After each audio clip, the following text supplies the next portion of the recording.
Hey guys, how's it going? This is Nat Nader. Welcome back to your weekly dose of creepypasta. I think we've been alternating short and long stories each week, and this week we're due for a shorter one. While I was reading this story, true story, I got the strongest sense that someone was standing right behind me. It was a really weird sensation. Either way, this story is a bit like a classic story told from a different perspective. It's titled Windows. Now, as always, turn out the lights, get comfortable, and let the story begin.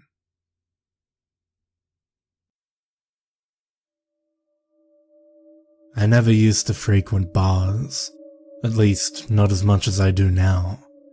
With no job, no family, no nothing to return to, save for a bottle and an ashtray. I couldn't find anywhere else to waste time. I don't do much else besides mold myself around a bar stool, while squeezing a glass of something that burns less coming up than it did going down. There isn't much left for me to do. Thursday night, 2 months ago, I sat on the second stool on the right end of the counter, watching little brown bubbles pop in the center of my drink. Somewhere to my left, the air conditioner reminded everyone in the room that it needed to be repaired, while a stout fan pushed hot air up and under my shirt. The bartender dragged his soot-stained dishcloth across the counter, smearing cigarette ash against the wood. There were about 15 people in the bar that night. Not enough people to cause trouble, but just enough to keep the quiet buried beneath the floor tiles. The liquid in my glass vibrated as the door behind me opened. A bell chimed, and I heard the patter of old boots on older tile as someone new came in. I didn't recognize him. He took up the stool beside mine, on my left, but I didn't feel him. The spot felt just as empty as it did before he came in, hunched over the countertop like a wet sheet of paper. The man didn't so much as blink at anybody, besides the bartender. He had scruff on his jaw, no shine in his eye, and his hair looked like the wool on a dead lamb. He didn't look like he wanted company, so I knocked back the rest of my drink and asked for another, ignoring him altogether. I didn't have any intention of talking to that guy, but apparently he wanted to talk to me. I might have thought he just wanted to mull over his own issues by himself, but he made it clear that he had baggage he wanted off his chest by just looking over at me.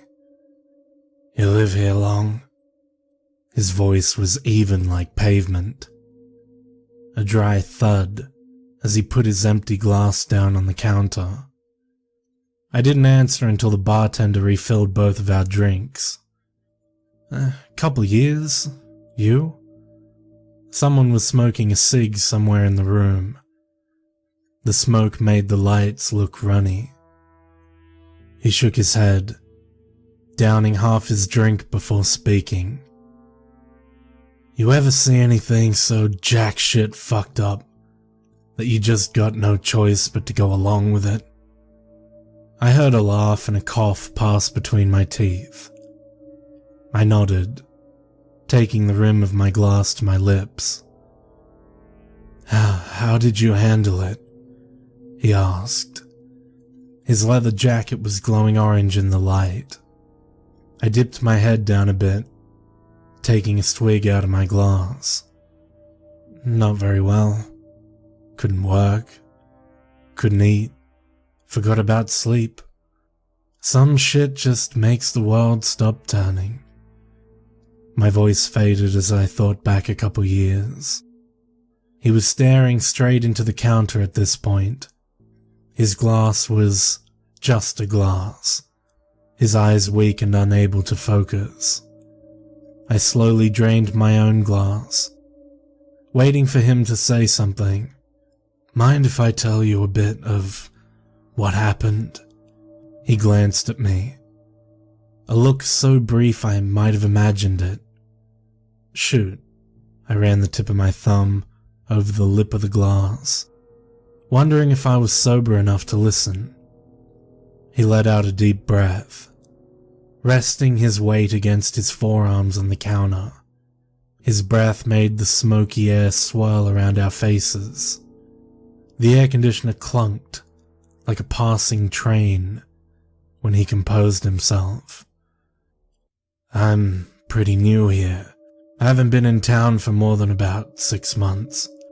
I was out of a job where I was lost, so I decided to relocate after finding a listing over here. I moved into this small bungalow down by the university.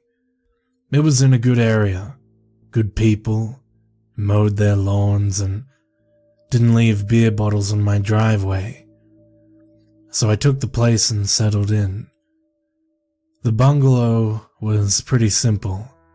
It had 1 level, 1 bedroom, bathroom, kitchen, and all that.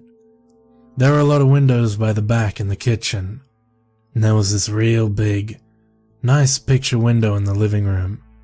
At the front, showed a bit of the lawn and the whole sidewalk down the street. I saw him pause to toss back the rest of his drink. He resumed his speech while the bartender came over and poured him another. Things were great during the first few weeks. Job was steady. No issues with the electricity or water. He stopped again.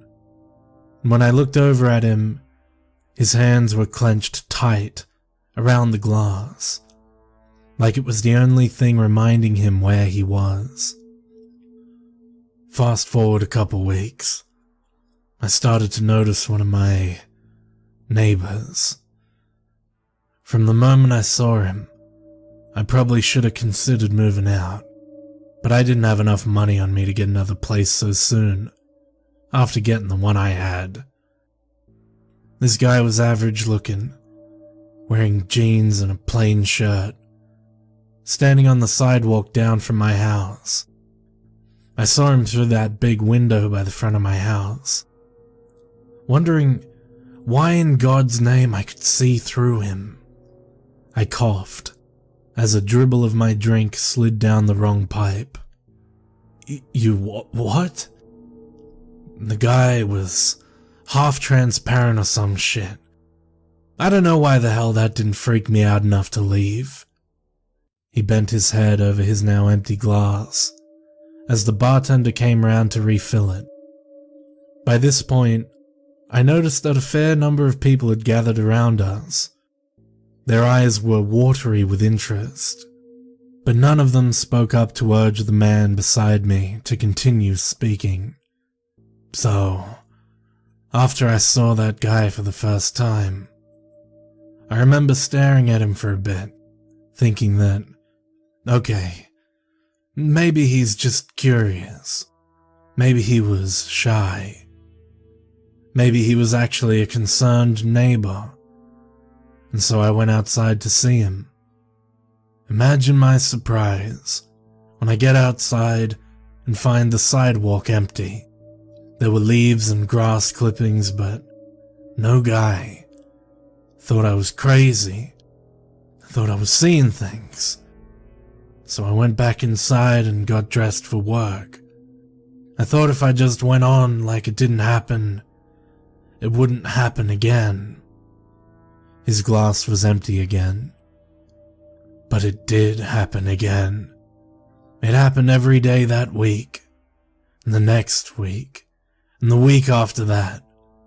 I went outside to find him for the first week in a bit, but after that, I realized that I would never find him out there. It didn't make sense, so I just went to work. But it got real bad, real quick, after the first few days. He stopped talking just to look me in the eye, completely ignoring the small circle of people that had formed around us.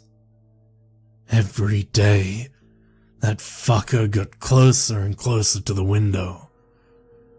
At first he stayed on the sidewalk, but then he moved onto my lawn, coming just a bit closer every day. His clothes never changed, and that was why I was certain that he wasn't real. There was no way he could be real. I had blinds installed, but I couldn't close them because I had to know how much time that I had before he made it to the window. I thought if he got to the window and I didn't see it, I don't know what I thought. I just needed to know where he was at all times. By then, I convinced myself that I was crazy, that I had somehow bought the only haunted house in the whole area, ghost and all. I don't know. I knew I'd made a mistake, but I had absolutely nowhere to go, and I still hadn't saved up enough to rent out an apartment I'd found just 10 minutes away from my workplace. He stopped to swirl his drink around his glass, his eyebrows raising as he took in the growing crowd of drunks. People were murmuring to each other, but he looked like he didn't hear it. He probably did, but I felt like he needed to pretend he was just talking to me. When he was just about 6 feet from that window, I started smelling his really nasty, rotten smell, like someone left out spoiled meat and eggs. His voice had gotten softer. The next day, he was 5 feet away, and I couldn't see his feet or much of his calves anymore. The smell was worse, and even my co-workers were starting to notice it when I got to work. His eyes were staring straight ahead, at the racks of beer and scotch along the wall opposite of where we sat. When he spoke again, his voice was so quiet that I had to hold my breath to hear him. Then he was 4 feet away, and I couldn't see his legs at all. I remember sweating because I just didn't get it, and I brought my hand to my forehead to wipe away the sweat. I leaned back when I did because I was shifting my weight onto my other foot, and as I did, my reflection appeared in the glass of the window, and then it all made sense. He didn't need to continue. I don't think anyone would have made him if he didn't want to, but he needed to say it. I could see it in his deflated cheeks, that he needed to say it. That entire time, I hadn't been seeing a ghost coming closer to my house. I'd been seeing the reflection of a man coming closer to me, inside of my own goddamn home. When I realized what was actually going on, I turned around as quickly as I could, and I jumped that fucker. I knocked him to the floor and beat him down until I was sure he'd stay still long enough for me to call the cops. Everyone in the bar was sitting close enough to hear. Nobody blinked. Nobody moved so much as to cause even the thought of a noise. He finished off the last of his drink and shooed away the bartender, who tried to fill it up once again. The cops cuffed him and took him away, and I never saw him again. No one knew who he was. The cops said he was homeless and had been rooming in one of my closets or some shit. I guess it doesn't matter too much. He spun around in his stool to face his audience, all the while making sure to look over at me every now and again. It's been about a month since I moved out of that place and into that other apartment I was talking about. It's nicer there. Fewer windows, no homeless creeps. Probably should have done a better job of scoping the bungalow out initially. Or just gotten the hell out of there the day I noticed that guy. He paused to make eye contact with every single person in attendance.